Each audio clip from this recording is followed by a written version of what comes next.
जय हिंद दोस्तों। दुनिया में मिल जाएंगे आशिक कई मगर वतन से खूबसूरत सनम नहीं होता। दुनिया में मिल जाएंगे आशिक कई मगर वतन से खूबसूरत सनम नहीं होता। सोने से लिपट कर नोटों से सिमट कर मरे हैं कई सारे मगर तिरंगे से खूबसूरत कफन नहीं होता। तो बस आज तिरंगा माटे પોતે શહીદી વહોરનારા એ ક્રાંતિકારીઓની ગાથા આજે આપણા લેક્ચરમાં ભણવા જઈ રહ્યા છે કે જેમણે ભારતને આઝાદી અપાવવામાં પોતાના જીવની કુરબાની આપી છે। ભગતસિંહ, ચંદ્રશેખર આઝાદ, વાસુદેવ બળવંત ફડકે, રાજ્યગુરુ રામપ્રસાદ બિસ્મિલ, અશફાકુલ્લા ખાન, રાજેન્દ્ર લાહિરી એવા અનેક ક્રાંતિકારીઓ છે કે જેમણે શહીદી વહોરી, કે જેમણે કાળા પાણીની સજા ભોગવી અને ત્યારબાદ આ ભારત દેશનો તિરંગો આસમાન સુધી પહોંચ્યો છે અને અંગ્રેજોની ગુલામીની જંજીરમાંથી આપણે સ્વતંત્ર થયા છીએ। તો આપણે ભણી રહ્યા છીએ world in box my class એપ્લિકેશનમાં ખૂબ જ મહત્ત્વનો પરીક્ષાલક્ષી content GCERT NCERT by Kritarth Vaghela, અને એ પૈકી આપણે જીસીઆરટીનો ઇતિહાસ વિશે ભણીએ છીએ।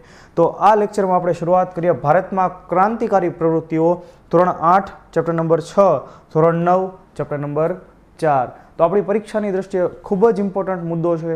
અત્યાર સુધીની તમામ પરીક્ષાઓમાંથી સવાલો પૂછાયેલા છે અને આવનારી પરીક્ષાઓમાં પૂછાશે પણ ખરા। તો લેટ અસ સ્ટાર્ટ। તો સૌથી પહેલાં આપણે જોઈએ કે ઉગ્ર ક્રાંતિકારી ચળવળનો ઉદ્ભવ અને વિકાસ, કે માણસ ક્યારે ક્રાંતિકારી બને।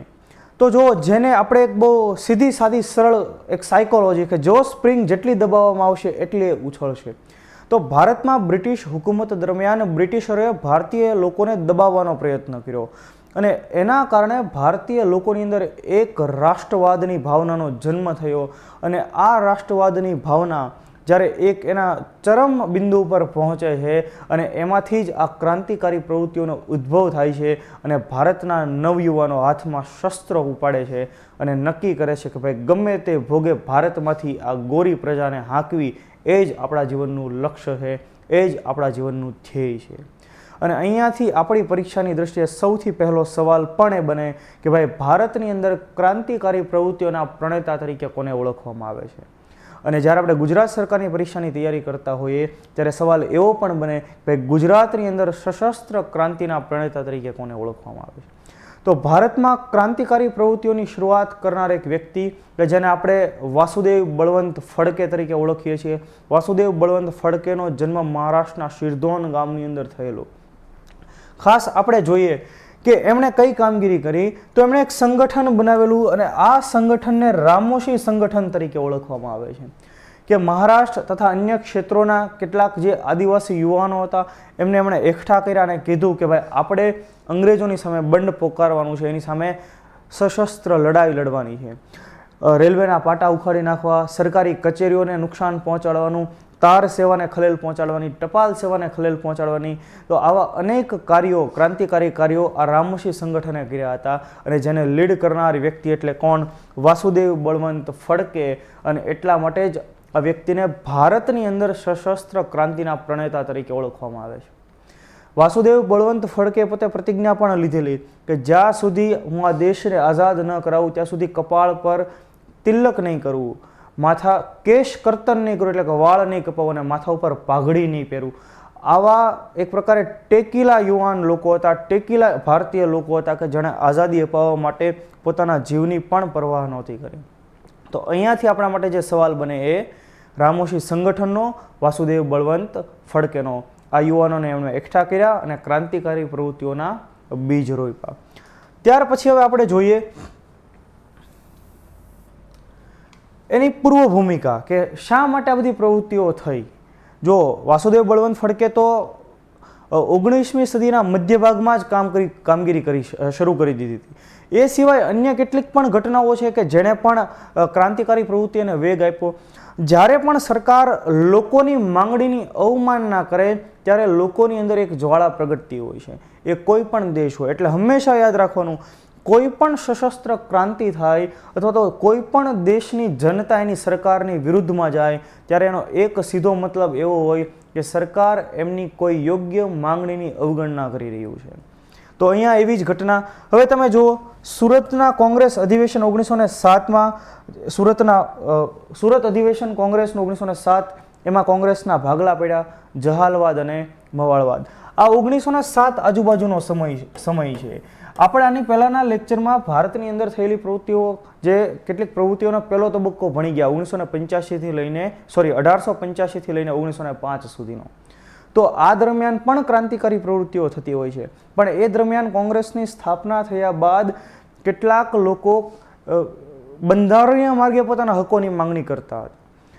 1885માં સ્થાપના થઈ કોંગ્રેસની, ત્યાંથી 1905 સુધી 20 વર્ષ સુધી કોંગ્રેસની જે નીતિ હતી કે ભાઈ આપણે અરજી કરીએ, અપીલ કરીએ, પરંતુ એનાથી કોઈ પરિણામ નીકળ્યું નહીં. એટલે એ જ ભારતીય રાષ્ટ્રીય કોંગ્રેસના કેટલાક નવયુવાનોએ વિચાર્યું કે હવે આ સરકાર આપણી અપીલ અને અરજી સ્વીકાર નહીં કરે, આપણે સરકાર પર ભરોસો કરવા કરતાં આપણે આપણા સ્વયં પર ભરોસો કરવો જોઈએ.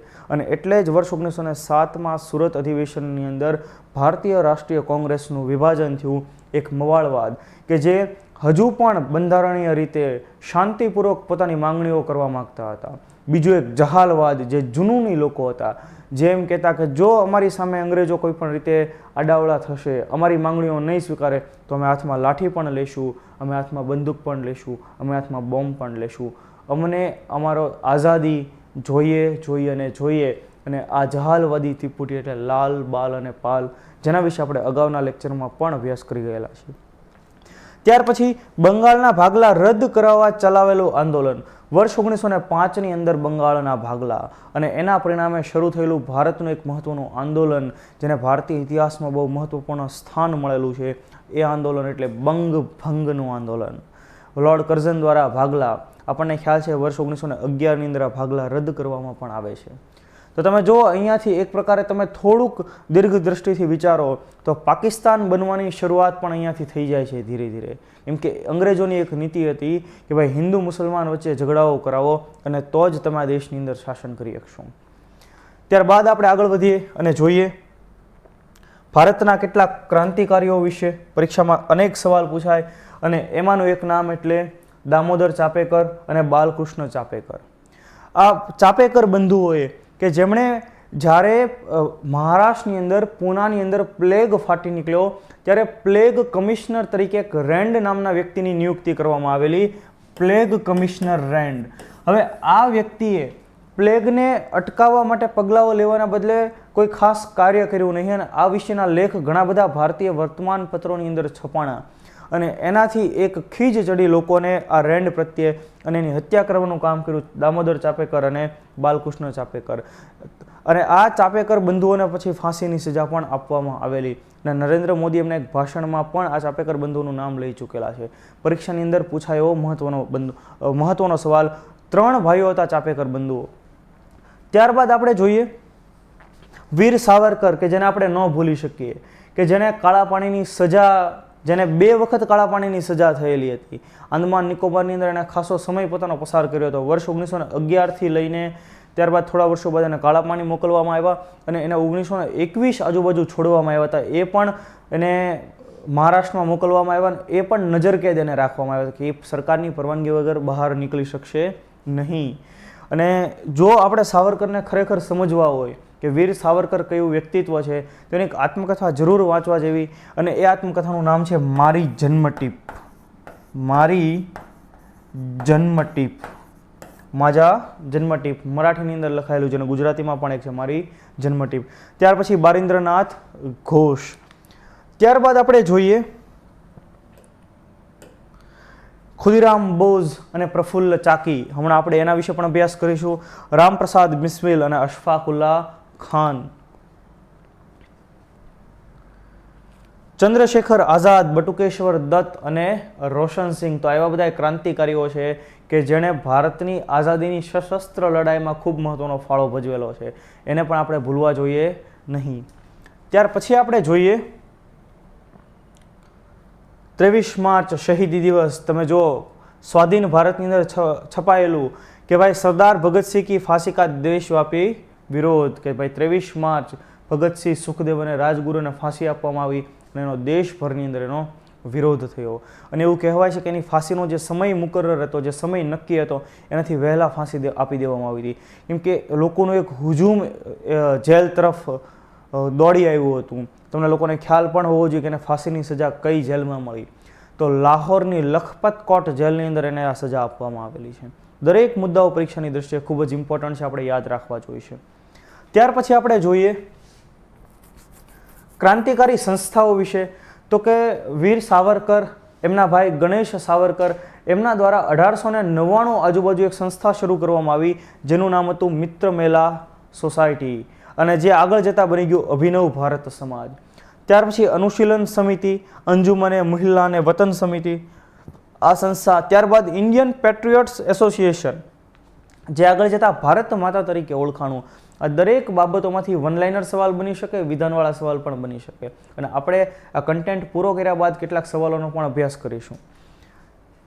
તો અહીંયા તમે જુઓ, શ્રી અરબિંદો ઘોષ, અવર picture gallery, Vande Mataram weekly magazine તમને જોવા મળે છે. આ છે યુગાંતર અને આ છે કેસરી. તો આ બધા વર્તમાન પત્રો, આ એના વાસ્તવિક ફોટા છે દોસ્તો.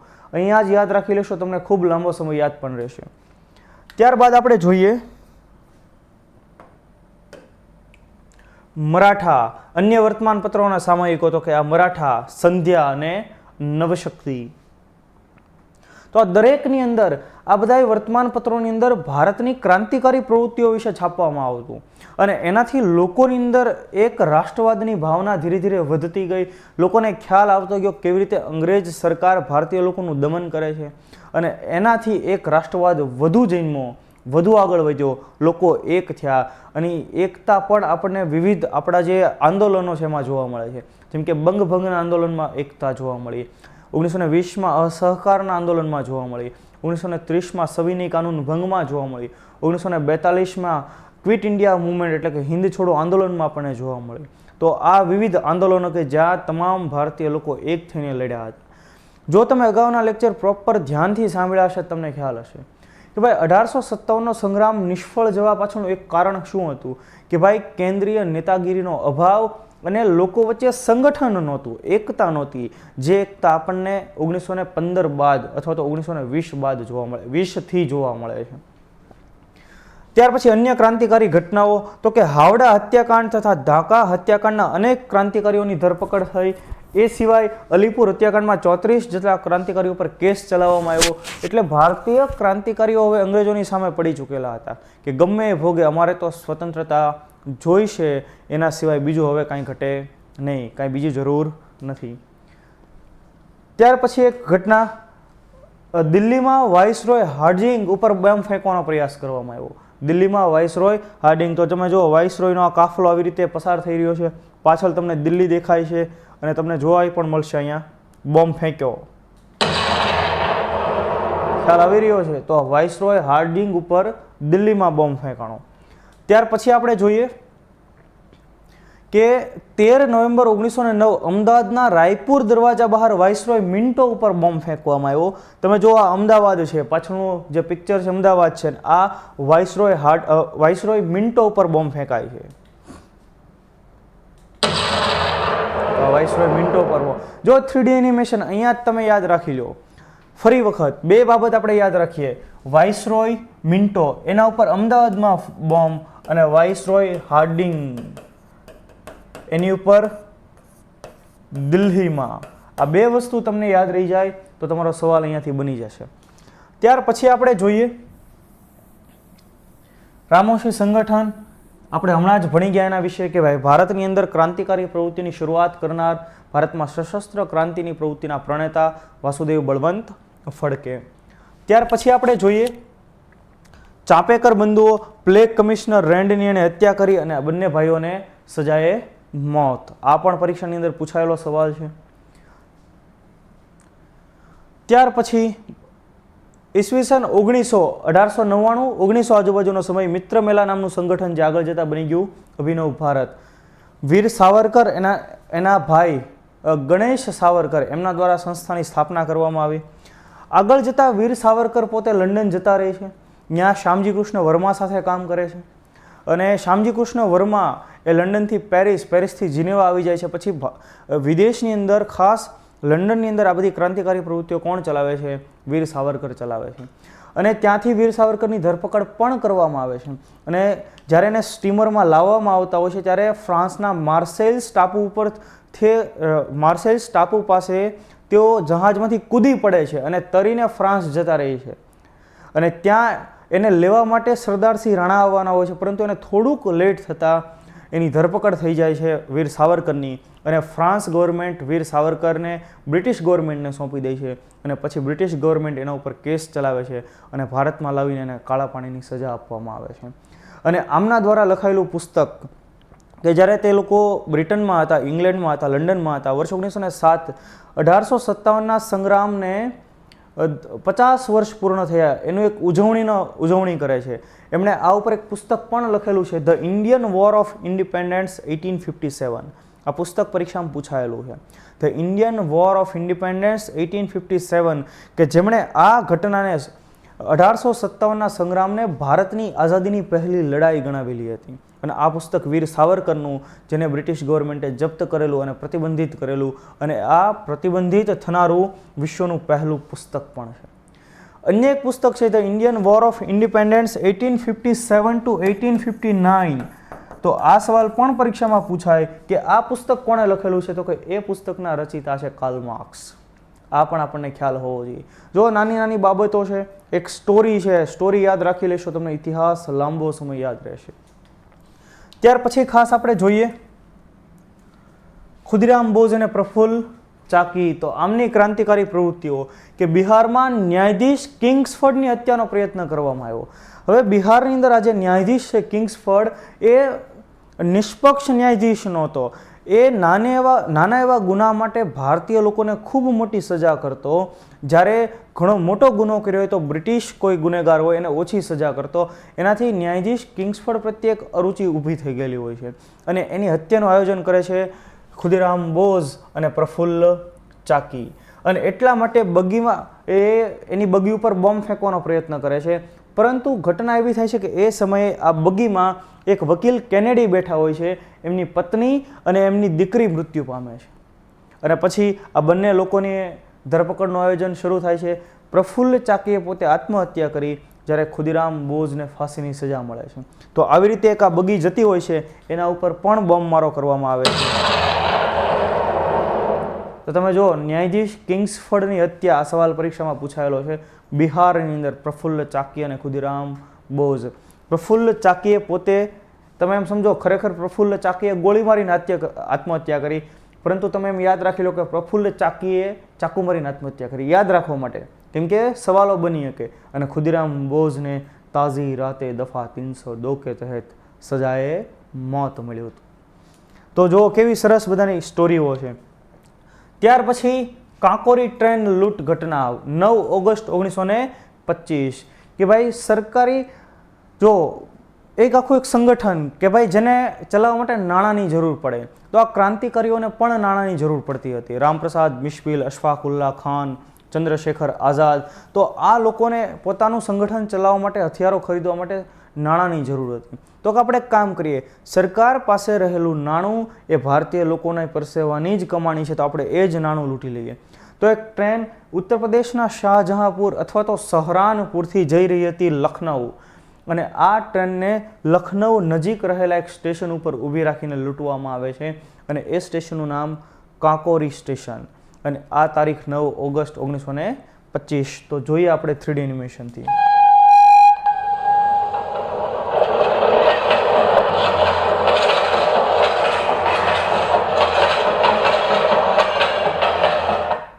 તો કાંકોરી સ્ટેશને આ ટ્રેનને ઊભી રાખવામાં આવી અને આ સરકારી ખજાનો, તમે જુઓ ખજાનો આવ્યો હો પાછો, એ લૂંટવામાં આવ્યો. અને ત્યાર પછી અંગ્રેજ સરકારે પોતાના ચક્રો ગતિમાન કર્યા અને અનેક ક્રાંતિકારીઓની ધરપકડ કરી. કાંકોરી ટ્રેન લૂંટ ઘટના વર્ષ 1925ની 9મી ઓગસ્ટ. આ તારીખ પણ આપણને યાદ રહેવી જોઈએ. હવે સવાલ જે પૂછાયેલો કે આ કાંકોરી ટ્રેન ષડયંત્ર અંતર્ગત, કાંકોરી ટ્રેન લૂંટ ઘટના અંતર્ગત કયા લોકોને સજાએ મોત મળેલું છે?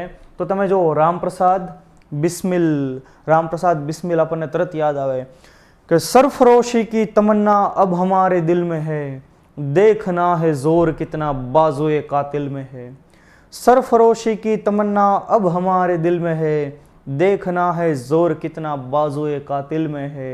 એના અંતિમ લાઈન છે કે વક્ત આને पे बता देंगे तुझे आसमां, अभी से क्या बताए क्या हमारे दिल में है। तो रामप्रसाद बिस्मिल ने सजाए मौत। અશફાકુલ્લા ખાન, રોશન સિંહ અને રાજેન્દ્રનાથ લાહિરી, આ 4 ભારતીય ક્રાંતિકારીઓને સજાએ મોત મળી. આ સવાલ પણ પરીક્ષામાં પૂછાયેલો છે. એ સિવાય અન્ય એક સવાલ પૂછાયેલો છે કે કયા ક્રાંતિકારી ભાગી છૂટવામાં સફળ રહેલા, તો એ પણ આપણને ખબર હોવી જોઈએ કે ચંદ્રશેખર આઝાદ ભાગી છૂટવામાં સફળ રહેલા છે. આ આપણે ભૂલવાનું થતું નથી.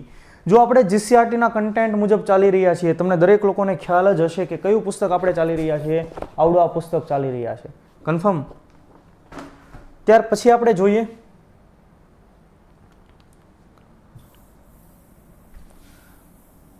અન્ય ક્રાંતિકારી પ્રવૃત્તિઓ કરનારા એક મહત્વના વ્યક્તિ જેનું નામ છે દુર્ગા ભાભી. એણે બહુ મહત્વની કામગીરી કરેલી છે. એણે ક્રાંતિકારીઓના કમ્યુનિકેશનનું માધ્યમ રહેલા છે. ભાઈ અત્યારની જેમ મોબાઈલનો યુગ નહોતો, કમ્યુનિકેશન કેમ કરવું લખાણ દ્વારા થતું હતું. તો ખાસ દુર્ગા ભાભી ક્રાંતિકારીઓ વચ્ચે સંપર્કનું માધ્યમ હતા. તેમણે મહિલાઓને ક્રાંતિકારી પ્રવૃત્તિઓમાં સક્રિય બનાવ્યા હતા. બીજું, પોસ્ટરો ચોંટાડવા, પત્રિકાઓ વહેંચવી, અદાલતોમાં કેસ માટે નાણાં એકત્ર કરવા વગેરે જેવી કામગીરી તેઓ કરતા હતા. અહીંયા તમને દેખાય છે free India, British officer shoots trouble with Nepal government. તો આ એ સમયના વાસ્તવિક ન્યૂઝપેપરો છે બધા, કે જેના થકી આપણને ઘણી બધી એવી ઇન્ફોર્મેશન મળી રહી છે. ત્યાર પછી આપણે જોઈએ ભારતના એક ક્રાંતિકારી કે જેને આપણે ચંદ્રશેખર આઝાદ તરીકે ઓળખીએ છીએ. ખૂબ નાની ઉંમરનું એ બાળક એક પ્રકારે, કે જેની અંદર નાનપણથી ભારત દેશ પ્રત્યે, પોતાના જન્મભૂમિ પ્રત્યે એક રાષ્ટ્રવાદ હતો, એક દેશદાજ હતી. જ્યારે એને જજ કોર્ટરૂમની અંદર પૂછે કે ભાઈ તારું નામ શું છે, ત્યારે તરત એમ કહે છે કે ભાઈ આઝાદ. એમ તારું ઘર, તો કે જેલ. તો આ પ્રકારનો તેવર એ સમયનો હતો. અને જેણે પોતે પ્રતિજ્ઞા લીધી હતી કે ભાઈ જીવતા જીવે એ ક્યારેય અંગ્રેજોના હાથે પોતે ધરપકડ પામશે નહીં. અને એ અલ્હાબાદના આલ્ફ્રેડ પાર્કમાં એમના કોઈ સાથી મિત્રને મળવા ગયા હોય છે અને એ ઇન્ફોર્મેશન પોલીસને મળી જાય છે. અને એટલે પોલીસ એને ઘેરેબંધી કરી લે છે.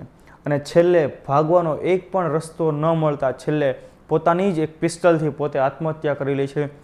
અલ્હાબાદના એ જ આલ્ફ્રેડ પાર્કમાં જાંબુના વૃક્ષની નીચે આત્મહત્યા કરે છે. અને અહીંયા તમને જે દેખાય છે એ વાસ્તવિક, એ રિયલ પિસ્તલ છે જેમનાથી એમણે આત્મહત્યા કરી.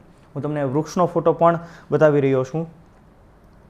અને ત્યાં અત્યારે એક સ્મારક પણ નાનું એવું છે. જો આ એ જ વૃક્ષ કે જેની નીચે એમણે આત્મહત્યા કરી અને પોતે ગોળી માર્યા બાદ એમની જે તસવીર હતી, આ તસવીર બહુ બધા વાસ્તવિક રિયલ ફોટો છે, એનિમેશન છે. અહીંયા જ તમે યાદ રાખી લેજો કયા વૃક્ષની નીચે, જાંબુના વૃક્ષની નીચે. તો આ જાંબુનું વૃક્ષ. આગળ જતા આ જ આલ્ફ્રેડ પાર્ક અત્યારે ચંદ્રશેખર આઝાદ પાર્ક તરીકે ઓળખાય છે. આપણને એ પણ યાદ હોવું જોઈએ. અને બટ ઓબ્વિયસ છે, ભારતનો એક મહાન સપૂત જ્યાં વીરગતિ પામે છે એ પાર્કને પછી કોઈ બ્રિટિશરનું નામ હોય હોવું જોઈએ નહીં. ત્યાર પછી આપણે જોઈએ ગુજરાતમાં ઉગ્ર ક્રાંતિકારી ચળવળ. તો ભારતની અંદર સશસ્ત્ર ક્રાંતિની પ્રવૃત્તિ કરનારા વ્યક્તિ તરીકે આપણે કોને ઓળખીએ છીએ? તો કે વાસુદેવ બળવંત ફડકેને. એમ ગુજરાતની અંદર સશસ્ત્ર ક્રાંતિની પ્રવૃત્તિ કરનારા વ્યક્તિ તરીકે આપણે કોને ઓળખીએ છીએ?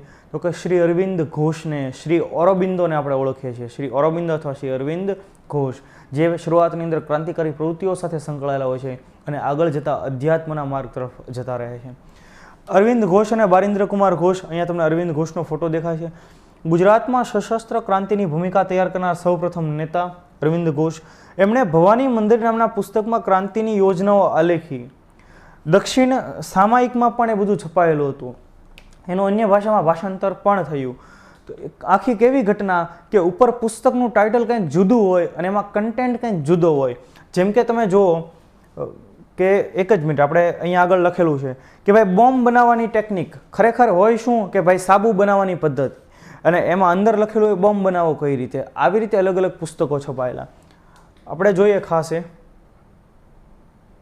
જો બોમ્બ બનાવવાની રીતો દર્શાવતી પુસ્તકો, તો કે કસરત, દેશી વનસ્પતિ દવાઓ, ટાઇટલ આવા હોય પણ અંદર ક્રાંતિકારી પ્રવૃત્તિઓ માટે જરૂરી બોમ્બ કેમ બનાવવા એ બધી ડિટેલ આપેલી હોય. દેશી વનસ્પતિ દવાઓ, ગુલાબનો કિસ્સો, કાયદાનો સંગ્રહ, નાવાના સાબુ બનાવવાની રીત, જેથી કરીને અન્ય લોકોને ખ્યાલ ન પડે કે ભાઈ આમાં ખરેખર છે શું, કન્ટેન્ટ શું છે. આ રીતે એમણે ક્રાંતિકારી પ્રવૃત્તિઓ આગળ ધપાવેલી. ત્યાર પછી આપણે જોઈએ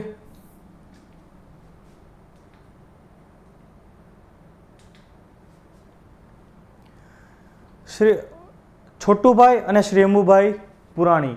નર્મદા કાંઠે શ્રી અરવિંદ ઘોષ છોટુભાઈ પુરાણીને મળ્યા, અંબુભાઈ પુરાણીને મળ્યા. નર્મદા કાંઠે સાકરિયા સ્વામીને મળ્યા અને આ સ્વામી 1857ના સંગ્રામ સમયે ઝાંસીની રાણી સાથે પણ હતા. તો અહીંયા અન્ય વિવિધ લોકો સાથે એમણે ગુજરાતની અંદર મુલાકાત કરી અને ક્રાંતિકારી પ્રવૃત્તિઓની શરૂઆત કરીને એટલા માટે ગુજરાતની અંદર સશસ્ત્ર ક્રાંતિના પ્રણેતા તરીકે આપણે ખાસ ઓળખીએ છીએ. ત્યારબાદ આપણે તમને જો એનિમેશનની પ્રોપર રીતે આપેલું છે તમને તરત ખબર પડી જશે. એ સિવાય ચાંદોદ કરનાળી પાસે ગંગનાથ વિદ્યાલયની સ્થાપના કરીને ક્રાંતિકારી પ્રવૃત્તિઓ કરી. એના વિવિધ અલગ અલગ ક્ષેત્રો, ખાસ મહેસાણા તમે જુઓ, અમદાવાદ જુઓ, વડોદરા, અલગ અલગ વિવિધ ક્ષેત્રો જુઓ, તો અલગ અલગ ક્ષેત્રોની અંદર ક્રાંતિકારી પ્રવૃત્તિઓ ધીરે ધીરે થતી રહે છે. ત્યારબાદ આપણે જોઈએ આ જે આપણે જોઈ ગયા બોમ્બ બનાવવાની રીતો, તમે એનિમેશન જુઓ ત્યાં જ તમને યાદ રહી જશે. જો ગુલાબ, સાબુ, કાયદાનો સંગ્રહ, કસરત, બરાબર. તો આ દરેક એવી પુસ્તકો કે જે ટાઇટલ આવું હતું પણ અંદર શું હતું, કેવી રીતે બોમ્બ બનાવવા, ક્રાંતિકારી પ્રવૃત્તિઓ સંબંધિત માહિતીઓ બધી એ રીતના. ત્યારબાદ આપણે જોઈએ ગુજરાતનો એક મહત્વનો હત્યાકાંડ. ગુજરાતનો એક મહત્વનો હત્યાકાંડ જેને આપણે માનગઢ હત્યાકાંડ તરીકે ઓળખીએ છીએ અને આ સવાલ પણ પરીક્ષામાં પૂછાઈ ગયો. પહેલાં તો તમે તારીખ યાદ રાખો, આ તારીખ છે 17 નવેમ્બર 1913. બીજો એક હત્યાકાંડ આપણને જે બધાને યાદ છે એ છે 13 એપ્રિલ 1919, જેને આપણે જલિયાવાલા બાગનો હત્યાકાંડ કહીએ છીએ. અમૃતસરના જલિયાવાલા બાગની અંદર જનરલ ડાયરના આદેશથી અનેક લોકોને ગોળીઓથી વીંધી નાખવામાં આવ્યા, નિર્દોષ અને નિહત્તા લોકોને, કે જેનો ભારતભરમાં ખૂબ વિરોધ થયેલો અને ખૂબ એની આલોચના થયેલી. પરંતુ જલિયાવાલા બાગના હત્યાકાંડ પહેલાં 1913માં 17 નવેમ્બર 1913માં અંગ્રેજો દ્વારા એક એવો હત્યાકાંડ ગુજરાત રાજસ્થાનની સરહદ ઉપર કરવામાં આવેલો, માનગઢના ડુંગરો ઉપર. જ્યારે આદિવાસી સમુદાય પોતાની માંગણીઓ સાથે અડગ રહ્યા ત્યારે એમની ઉપર ગોળીઓ વરસાવવામાં આવીને અનેક આદિવાસીઓ શહીદ થયા. આ ઘટના એટલે 17 નવેમ્બર 1913ની માનગઢ હત્યાકાંડ. અને એટલા માટે આ માનગઢ હત્યાકાંડને સામાન્ય રીતે ગુજરાતનો જલિયાવાલા બાગ કહેવામાં આવે છે. આ ઘટનાને એટલું બધું રાષ્ટ્રીય લેવલે મહત્વ મળેલું નથી, લોકોને જાણ નથી. જેમ કે જલિયાવાલા બાગ ભારતભર જાણતું હશે પણ માનગઢ હત્યાકાંડ નહીં જાણતું હોય. નહીંતર ખરેખર જલિયાવાલા બાગને આપણે પંજાબનો માનગઢ હત્યાકાંડ કહેવો જોઈએ. ખ્યાલ આવી રહ્યું છે? તો આ ઘટના જે પરીક્ષામાં સવાલ પૂછાયેલો વિધાન એવું હતું કે માનગઢ હત્યાકાંડ એ જલિયાવાલા બાગ પહેલા થયેલો હત્યાકાંડ છે. તો વિધાન 100% સત્ય થશે. તો તમે અહીંયા જોઈ રહ્યા છો ગોવિંદ ભગતના નેતૃત્વમાં આખી ચળવળ થયેલી છે, એ પણ આપણે જોઈએ. 17 નવેમ્બર 1913 ગુજરાત રાજસ્થાનની સરહદ પર આવેલ માનગઢના ડુંગર અને ગોવિંદ ગુરુ ભગતની ચળવળથી ભીલોની અંદર નવજીવનનો સંચાર થયો. ગોવિંદ ગુરુ ભગતે પોતે નેતૃત્વ પૂરું પાડ્યું અને આ આખી ઘટનામાં 1200થી વધુ આદિવાસીઓ શહીદ થયા હતા. ત્યારબાદ આ ગોવિંદ ગુરુ, તમને એની સમાધિ પણ તમે યાદ રાખજો. કંબોઈ, લીંબડી તાલુકો અને જિલ્લો દાહોદની અંદર એની સમાધિ આવેલી છે. એની સમાધિ અને એ પોતે કે જેમણે આખું નેતૃત્વ પૂરું પાડ્યું હતું. તો આ દરેક મુદ્દાઓ આ સવાલ પરીક્ષામાં પૂછાયેલો છે અને પૂછાશે અને પૂછાશે જ. ત્યારબાદ આપણે જોઈએ ઈસવીસન 1914 વ્યારાની અંદર આદિવાસી આંદોલન, ઈસવીસન 1922 દઢવા આદિવાસી આંદોલન વિજયનગર સાબરકાંઠાની અંદર થયેલા. તો આ વિવિધ નાના મોટા આંદોલનો હતા કે જેણે અંગ્રેજ સરકાર સામે કોઈના કોઈ રીતે બંધ પોકાર્યો હતો અને સશસ્ત્ર ક્રાંતિકારી પ્રવૃત્તિઓ કરેલી હતી. તો આપણે ભારતમાં ક્રાંતિકારી પ્રવૃત્તિઓ જોઈ, ગુજરાતમાં ક્રાંતિકારી પ્રવૃત્તિઓ જોઈ, આપણે વિદેશની અંદર થયેલી આ પ્રવૃત્તિઓ. વિશ્વના ઘણા બધા દેશોની અંદર પણ ભારતના લોકો પહોંચ્યા અને ત્યાંથી તેમણે ભારતની આઝાદીની કામગીરીઓ શરૂ કરી. જેમ કે તમે જો મ્યાનમાર એટલે કે Burma, Singapore, Afghanistan, Germany, Russia, France, England, America, Canada, વિવિધ દેશોમાં વસવાટ કરનારા ભારતીયોએ તન મન અને ધનથી ભારતની અંદર ક્રાંતિકારી પ્રવૃત્તિઓને વેગ આપવા માટે થઈને નાણાં ભંડોળ પણ પૂરું પાડ્યું અને જે તે દેશમાંથી પોતે ઓપરેટ પણ કર્યું. જોઈએ આપણે વિદેશોમાં ક્રાંતિકારી પ્રવૃત્તિઓમાં સૌથી મહત્વના એક વ્યક્તિ, એક ગુજરાતી, જેને આપણે શામજી કૃષ્ણ વર્મા તરીકે ઓળખીએ છીએ. કચ્છના માંડવીની અંદર અત્યારે એમનું એક સ્મારક પણ તૈયાર કરવામાં આવેલું છે, એ પણ આપણને ખ્યાલ હોવો જોઈએ. કચ્છના માંડવીના વતની, એમણે લંડનમાં ઈસવીસન 1905માં ઇન્ડિયન હોમ રૂલ સોસાયટી નામે એક સંગઠનની શરૂઆત કરી, ઇન્ડિયન હોમ રૂલ સોસાયટી. અને એમનું એક સામાયિક હતું ઇન્ડિયન સોશિયોલોજિસ્ટ, આ પણ આપણને યાદ હોવું જોઈએ, પરીક્ષામાં પૂછાયેલું છે, ઇન્ડિયન સોશિયોલોજિસ્ટ. અને એમણે એમનું જે ઓફિસ હતી, એમનું જે કાર્યાલય હતું સંસ્થાનું, એને નામ આપ્યું ઇન્ડિયા હાઉસ. અને એટલા માટે જ હાલની તારીખે પણ ભારતીય દૂતાવાસ જે લંડનમાં આવેલું એને ઇન્ડિયા હાઉસ તરીકે ઓળખવામાં આવે છે. લંડનમાં શામજી કૃષ્ણ વર્માની સાથે ક્રાંતિકારી પ્રવૃત્તિઓમાં જોડાયેલા અન્ય લોકો જેમ કે મદનલાલ ઢીંગરા, કે જેમણે કર્નલ વાયલીની હત્યા કરી હતી, વિનાયક સાવરકર, મેડમ ભીખાઈજી કામા. તો હમણાં જ મેં તમને વિનાયક સાવરકરની પણ વાત કરી. ત્યારબાદ આપણે જોઈએ વર્ષ 1909 મદનલાલ ઢીંગરાએ વિલિયમ વાયલીની હત્યા કરી, કર્નલ વિલિયમ વાયલી એની હત્યા કરી વર્ષ 1909માં. અને એ હત્યા માટે એમને મળી તાજી રાતે દફા 302 કે તહેત સજાએ મોત. તો આ મદનલાલ ઢીંગરાને સજાએ મોત. અને ઇતિહાસકારો એવી નોંધ કરેલી છે કે ભાઈ વિલિયમ વાયલીની હત્યા કરવા માટેની જે પિસ્ટલ હતી, જે બંદૂક હતી, એ સરદારસિંહ રાણાના નામે રજીસ્ટર હતી, એટલે કે એમણે એ બંદૂક એમને પ્રોવાઈડ કરી હતી એવું કંઈક માનવામાં આવે છે. કેટલાક ઇતિહાસકારોએ એવી પણ નોંધ કરેલી છે. ત્યાર પછી આપણે જોઈએ શામજી કૃષ્ણ વર્મા. આ સવાલ પણ પરીક્ષામાં પૂછાયેલો છે કે એમણે લંડનમાં રહીને ક્રાંતિકારી પ્રવૃત્તિઓ શરૂ કરી, એની સાથે અન્ય લોકો પણ જોડાયા. હવે તમે જે દેશની અંદર રહ્યો છો એ દેશની સરકાર સામે જ તમે બંધ પોકારો છો. શામજી કૃષ્ણ વર્મા બ્રિટનમાં, લંડનમાં રહીને લંડનની સરકારને જ ચુનૌતી આપી રહ્યા હતા. પછી એને એવું લાગ્યું કે ભાઈ હવે મારે અહીંયા રહેવું હિતાવહ નથી, એટલે એ ફ્રાન્સ જતા રહી છે, પેરિસ જતા રહી છે.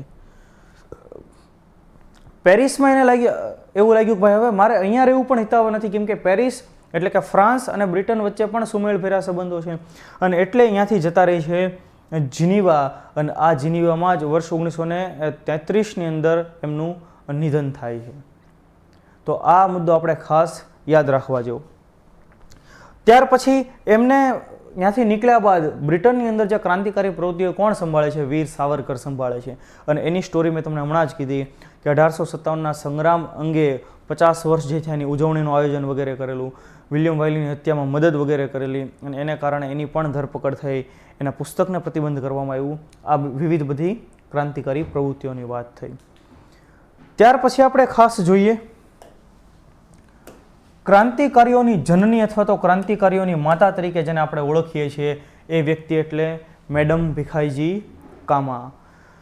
વર્ષ 1902 યુરોપમાં વંદે માતરમ વર્તમાનપત્ર એમણે શરૂ કર્યું. અને જે સવાલ એમનો પરીક્ષામાં અનેક વખત પૂછાયેલો છે એ ઈસવીસન 1907 જર્મનીના સ્ટુટગર્ટમાં યોજાયેલી બીજી આંતરરાષ્ટ્રીય સમાજવાદી પરિષદ, જર્મનીનું એક શહેર જેનું નામ છે સ્ટુટગર્ટ, અને ત્યાં આંતરરાષ્ટ્રીય સમાજવાદી પરિષદની અંદર એમણે ભારતનો પ્રથમ તિરંગો રાષ્ટ્રધ્વજ ફરકાવેલો હતો કે જેમાં વંદે માતરમ અને સ્વરાજ જેવા શબ્દો અંકિત કરેલા હતા. આ સવાલ પણ પરીક્ષામાં પૂછાય.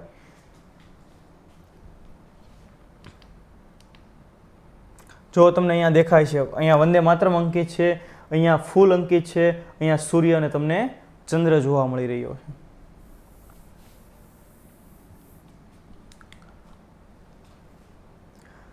ત્યારબાદ ક્રાંતિકારી એક બીજા વ્યક્તિ, એ પણ આપણા ગુજરાતી, ખાસ આપણે એનું નામ યાદ રાખવું જોઈએ.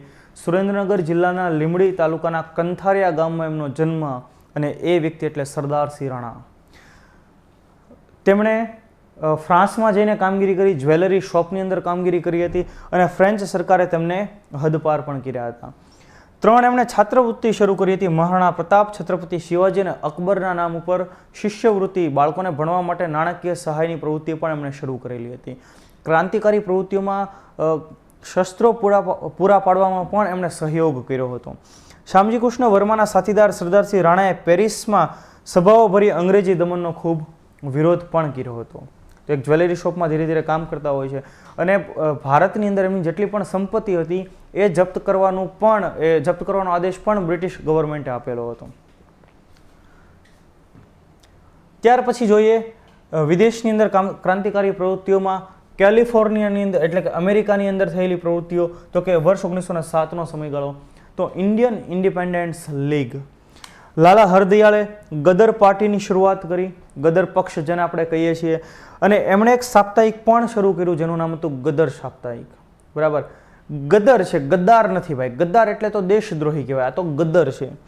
અને આ જે સાપ્તાહિક હતું એ 4 ભાષાઓમાં હતું. એ પણ સવાલ તમને પરીક્ષામાં પૂછાય. હિન્દી, ઉર્દુ, ગુરુમુખી લિપિ, બરાબર, ગુરુમુખી કે જે સામાન્ય પંજાબના ક્ષેત્રોની અંદર બોલાય છે. બીજું કે સિંધી સમુદાય દ્વારા જે બોલવામાં આવે ગુરુમુખી લિપિ, અને ત્યાર પછી ગુજરાતી. આમ 4 ભાષાઓની અંદર આ ગદ્દર સાપ્તાહિક પણ શરૂ કરવામાં આવેલું. કઈ જગ્યાએ આ કામગીરીઓ થઈ? અમેરિકાના કેલિફોર્નિયામાં. અમેરિકાનો તમને નકશો દેખાય છે, અને આ એનું એક રાજ્ય જેને આપણે કેલિફોર્નિયા કહીએ છીએ. ત્યાર પછી આપણે જોઈએ જર્મનીની અંદર ક્રાંતિકારી પ્રવૃત્તિઓ. તો ચંપકરમણ પિલ્લઈએ અહીંયા કામગીરી કરી. હિન્દુ રાષ્ટ્રીય સ્વયંસેવક દળની એમણે રચના કરી, અને સમય જતાં એને હેડક્વાર્ટર ક્યાં બનાવી દીધું? ઈરાકની અંદર એને એનું હેડક્વાર્ટર બનાવી દીધું. ત્યાર પછી અફઘાનિસ્તાનની અંદર રાજા મહેન્દ્ર પ્રતાપના નેતૃત્વ હેઠળ એક સરકારની રચના થાય છે, અને ભારતની આઝાદી માટેની લડાઈ એ લોકો ત્યાં શરૂ કરે છે. એક પ્રકારે ભારતની અંદર કેમ આપણે શું ક્રાંતિકારી પ્રવૃત્તિઓ કરી શકીએ એ વિશે કામગીરીઓ કરે છે. કોના નેતૃત્વમાં? રાજા મહેન્દ્ર પ્રતાપના રાષ્ટ્રીય પ્રમુખ પદે કામચલાઉ સ્વતંત્ર સરકારની રચના અફઘાનિસ્તાનની અંદર. આ સવાલ પણ તમને પૂછાય. જેમ સિંગાપુરની અંદર સુભાષચંદ્ર બોઝના નેતૃત્વમાં સરકારની રચના થઈ હતી, એવી જ રીતે અહીંયા પણ એક રચના થાય છે. બરકતુલ્લા, આબિદુલ્લા, મૌલાના બશીર, શમશેરસિંહ, ડૉક્ટર મથુરસિંહ વગેરે લોકો આ કામચલાઉ સરકારની અંદર કાર્યરત હતા. દરેક સવાલો પૂછાય, તમને નામ પણ પૂછાય. ત્યારબાદ આપણે જોઈએ રશિયાની અંદર થયેલી ક્રાંતિકારી પ્રવૃત્તિઓ. તો રશિયા એ પણ એ સમયે ભારતના સહકારમાં હતું, હાલમાં પણ છે. કે રાજા મહેન્દ્ર પ્રતાપે પોતાની સહીવાળી સોનાની પટ્ટી રશિયાના શાસક ઝારને મોકલાવી ભાઈ, અને એને કીધું કે ઝારને ઇંગ્લેન્ડ સાથેના તમામ સંબંધો તોડી નાખવા માટે એણે આહવાન કર્યું. રશિયાની અંદર શાસક ઝાર, શાયદ નિકોલસ ઝાર કરીને હતા.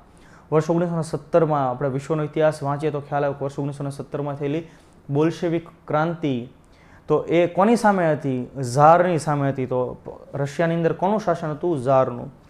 રશિયાના ક્રાંતિવીર ટ્રોટસ્કીએ તો ભારતના ક્રાંતિકારીઓને બધી જ મદદ કરવાનું વચન પણ એમણે આપ્યું હતું કે ભાઈ હા, અમે ભારત સાથે છીએ. ત્યાર પછી અનવર પાશા, તુર્કીના વડા અનવર પાશાએ પણ ભારતના ક્રાંતિકારીઓને સહયોગ આપ્યો હતો. રેશમી રૂમાલ ઉપર લખેલું ગાલિબનામા ષડયંત્ર તમામ મુસ્લિમોએ એકત્રિત સંગઠિત થઈ ખ્રિસ્તીઓની સામે જંગ માંડ્યો એ પકડાઈ ગયું. કે તમામ લોકો એકઠા થયા અને આપણે હવે અંગ્રેજો સામે, ક્રિશ્ચનો સામે એક પ્રકારે જંગ માંડવાનો છે, અને એ અંગે લખાણ શેમાં હતું? ગાલિબનામામાં હતું, અને એ પકડાઈ ગયું એટલે આખું આયોજન હતું એ ખુલ્લું પડી જાય છે. ત્યાર પછી બર્માની અંદર સોહનલાલ પાઠક, સિંગાપુરમાં પરમાનંદે ક્રાંતિકારી પ્રવૃત્તિઓ કરી હતી. આ સવાલ પણ તમને પરીક્ષામાં પૂછાય. આપણે ખાલી સિંગાપુરમાં સુભાષચંદ્ર બોઝ નહીં યાદ રાખીએ, પરમાનંદ પણ યાદ રાખશું. ત્યાર પછી કામાગાટા મારુ અને તોશા મારુ સ્ટીમરોની ઘટના, કે ભારતીય શીખ લોકો, મોટાભાગના શીખ લોકો સવાર હતા એક જહાજ જેનું નામ હતું કામાગાટા મારુ. આ જહાજ કેનેડાના વેનકુવર પહોંચે છે, પરંતુ કેનેડિયન ગવર્મેન્ટ એને ત્યાં ઉતરવા દેતી નથી, એટલે જહાજ પાછું પરત આવી જાય છે ભારત, અને કલકત્તા બંદર ઉપર શાયદ એ પૂર્વના કિનારા ઉપર ઉતરે છે, અને ત્યાંથી આ જહાજમાં રહેલા લોકોની ધરપકડ કરવામાં આવે છે. અહીંયા ગોળીબાર થાય છે, અને એમાં અનેક શીખ સમુદાયના લોકો નિધન પામે છે, અને એમને ટ્રેન મારફતે અહીંયાથી પંજાબ મોકલવામાં આવે છે જેલમાં, અને એ દરમિયાન આ બધી હિંસક ઘટનાઓ થાય છે, ને એમાં આ શીખ સમુદાયના ક્રાંતિકારી લોકોના મૃત્યુ થાય છે. 18 થી 24 વર્ષની વય ધરાવતા યુવાનોએ ઇન્કલાબ જિંદાબાદ અને વંદે માતરમ જેવા નારાઓ આપ્યા, અને પોતે હસતા મોઢે ફાંસી સ્વીકારી લીધી, શહીદી સ્વીકારી લીધી. આ રીતે કેટલીક ક્રાંતિકારીઓ ઘટનાઓ બની હતી. તો તમે જોઈ શકો છો અહીંયા ચંદ્રશેખર આઝાદ, ચંદ્રશેખર, ભગતસિંહ, સુખદેવ અને રાજ્યગુરુ, આ 3 નવયુવાનો કે જેમણે ફાંસીની સજા મળી. અને હંમેશને માટે જ્યારે આપણે ક્રાંતિકારીઓ પ્રવૃત્તિઓ ભણતા હોઈએ છીએ ત્યારે આ નવયુવાનોને આપણે હંમેશા યાદ રાખીએ કે 23 માર્ચની એક તારીખ કે જ્યારે આ ત્રણેય શહીદોને ફાંસી આપવામાં આવે છે. 23 માર્ચ 1931 લાહોરની લખપત કોટ જેલની અંદર ઇન્કલાબ જિંદાબાદના નારા સાથે આ નવયુવાનો શહીદ થાય છે. તો અનેક વખત, લાખો વખત આ શહીદોના ચરણોની અંદર શ્રદ્ધાંજલિ.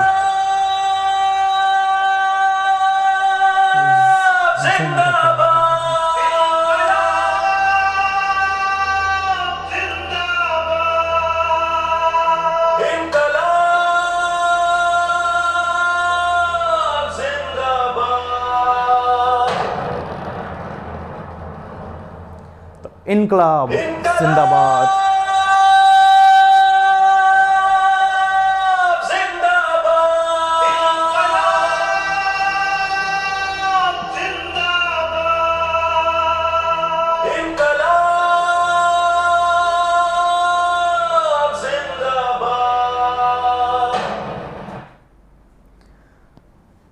તો આ હતી ભારતીય ક્રાંતિકારીઓની કહાનીઓ કે જેમણે દેશથી વિશેષ એમના માટે કોઈ નહોતું. બરાબર. આપણને ભગતસિંહ યાદ આવે તો એમને તરત એમની એક મૂવીમાં પણ એક ચિત્ર આલેખાયેલું છે કે નાના હતા ત્યારે એક બંદૂકને વાવે છે કે ભાઈ આને હું પાણી આપીશ અને જાજી બધી બંદૂકો થઈ જશે એટલે હું એને અંગ્રેજોને ભારતમાંથી દૂર કરી નાખીશ. તો આ પ્રકારની એના જહેનમાં અંગ્રેજો પ્રત્યે એક કટુતા હતી. તો હવે આપણે જોઈએ આ ચેપ્ટરના આપણા મહત્વના સવાલો. તો સૌથી પહેલો સવાલ કે વિધાન એક, નવી દિલ્હીમાં વાઇસરોય મિન્ટો પર બોમ્બ ફેંકી તેની હત્યાનો પ્રયાસ કરવામાં આવ્યો હતો. અને વિધાન નંબર 2 કે વર્ષ 1909માં વાઇસરોય હાર્ડિંગ પર અમદાવાદમાં રાયપુર દરવાજા પાસે બોમ્બ ફેંકવામાં આવ્યો હતો. તો આ બંને વિધાન સત્ય વિધાનો પસંદ કરો. પહેલી નજરે એમ લાગશે કે બંને વિધાનો સત્ય છે, પણ જો તમે થોડુંક બારીકાઈથી નિરીક્ષણ કર્યું હોય તો તમને ખ્યાલ આવશે કે નવી દિલ્હીમાં વાઇસરોય મિન્ટો ઉપર નહીં પરંતુ હાર્ડિંગ ઉપર બોમ્બ ફેંકવામાં આવેલો, અને અમદાવાદમાં રાયપુર દરવાજા પર વાઇસરોય મિન્ટો ઉપર બોમ્બ ફેંકવામાં આવેલો, હાર્ડિંગ પર નહીં. એટલે બંને વિધાનો ઉલટાવી નાખેલા છે. એટલે સત્ય વિધાન કયું? એક પણ નહીં, બંને વિધાનો ખોટા છે. દરેકને ખ્યાલ આવી રહ્યો છે. ત્યાર પછી આપણે જોઈએ ભારતમાં ક્રાંતિકારી પ્રવૃત્તિના પ્રણેતા તરીકે કોને ઓળખવામાં આવે છે? તો ભારતની અંદર ક્રાંતિકારી પ્રવૃત્તિના પ્રણેતા વાસુદેવ બળવંત ફડકે. એટલે આપણો જવાબ થશે ઓપ્શન ડી. અને જ્યારે સવાલ પૂછે ગુજરાતની અંદર સશસ્ત્ર ક્રાંતિના પ્રણેતા, તો તરત આવે શ્રી અરવિંદ ઘોષ. ઓપ્શન એ અરવિંદ ઘોષ જેને ટીક નથી કરી દેવાનું આપણે. ત્યાર પછી આપણે જોઈએ ન્યાયાધીશ કિંગ્સફર્ડની બગી પર બોમ્બ ફેંકવાથી કયા ક્રાંતિકારીને ફાંસીની સજા થઈ? મેં તમને હમણાં જ કીધું કે પ્રફુલ્લ ચાકી એણે આત્મહત્યા કરી, એણે ગોળી મારીને આત્મહત્યા કરી હતી. પણ આપણે કેમ યાદ રાખશું કે એણે ચાકુ મારીને આત્મહત્યા કરી? ખરેખર ગોળી મારીને આત્મહત્યા કરી. તો પ્રફુલ્લ ચાકીએ આત્મહત્યા કરી અને ખુદીરામ બોઝને તાજી રાતે દફા 302 કે તહેત સજાએ મોત. ત્યારબાદ આપણે જોઈએ કાકોરી ટ્રેન લૂંટમાં કયા ક્રાંતિકારીઓને ફાંસીની સજા થઈ હતી? અશફાકુલ્લા ખાન, રામપ્રસાદ બિસ્મિલ, રોશનસિંહ અને રાજેન્દ્રનાથ લાહિરી. તો આ ચારેય લોકોને ફાંસીની સજા થયેલી, સજાએ મોત કાકોરી ટ્રેન લૂંટની અંદર. ખાસ આ યાદ રાખજો. ત્યાર પછી માનગઢ હત્યાકાંડ ક્યારે થયો હતો? તો 17 નવેમ્બર 1913ના રોજ થયેલો, અને જલિયાવાલા બાગ થયેલો 13 એપ્રિલ 1919. એટલે કે જલિયાવાલા બાગના હત્યાકાંડ પહેલા માનગઢ હત્યાકાંડ થયેલો, અને ગોવિંદ ગુરુ ભગતની આગેવાનીમાં ભીલોની અંદર એક નવચેતનાનો સંચાર થયેલો. ત્યાર પછી આપણે જોઈએ કે અફઘાનિસ્તાનમાં કોના પ્રમુખ પદે કામચલાઉ સરકારની સ્થાપના થઈ હતી? તો કે રાજા મહેન્દ્ર પ્રતાપના પ્રમુખ પદે કામચલાઉ સરકારની સ્થાપના થઈ હતી. તો દોસ્તો, આ હતું આપણું ખાસ મહત્વનું ચેપ્ટર, ભારતની અંદર ક્રાંતિકારી પ્રવૃત્તિઓ. તો આ એવા ક્રાંતિકારીઓ છે કે જેમની શહીદી આપણે ક્યારેય ભૂલવી જોઈએ નહીં. એને અનેક નમન આપણે કરીએ અને આ ચેપ્ટરને આપણે પૂર્ણ કરીએ. તો ફરી પાછા અન્ય ચેપ્ટરની અંદર આવા જ 3D એનિમેશન, આવા જ કન્સેપ્ટ અને આ જ કહાનીઓ સાથે ફરી ભેગા થઈશું. ત્યાં સુધી મને ઇજાજત આપો. જય હિન્દ, જય ભારત.